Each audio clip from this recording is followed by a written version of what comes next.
Karibu kuifahamu hifadhi ya taifa Ibanda Kyerwa, ardhi ya utulivu na uzuri ulioguswa na Mungu. Msomaji wako ni mimi Separatus Laurent.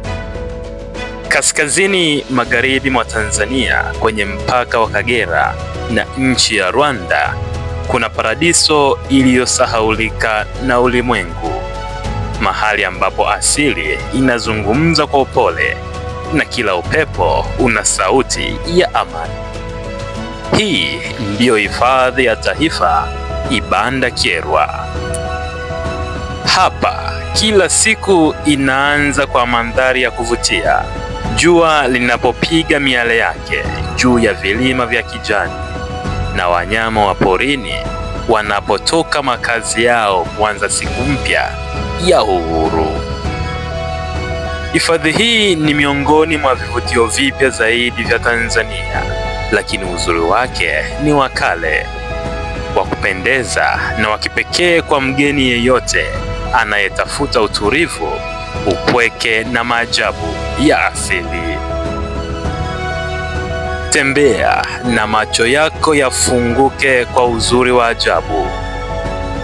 Nyati wakitembea kwa fahari, topi wakikimbia kwa kasi, fisi wakiimba usiku, na ndege adimu duniani anayeitwa African Finfoot akielea kimya juu ya maji. Kwa wapenda safari za picha, kuona ndege lakini pia kulala ndani ya hifadhi Ibanda Kyerwa ni kama uchoraji wa asili ulio hai. Hapa hakuna msongamano, ni wewe, pori na sauti ya dunia halisi. Ni mahali ambapo unaweza kupumua kwa kina, kutafakari maisha na kusikia moyo wa dunia ukipiga taratibu. Hifadhi ya taifa Ibanda Kyerwa si tu hifadhi, ni uzoefu. Ni mahali pa kutengeneza kumbukumbu, mahali pa kuungana tena na asili. Njoo hifadhi ya Ibanda Kyerwa, uguse utulivu, upumzike kwa amani na ujione Tanzania katika sura yake halisi, safi, utulivu na yenye uhai wa kipekee.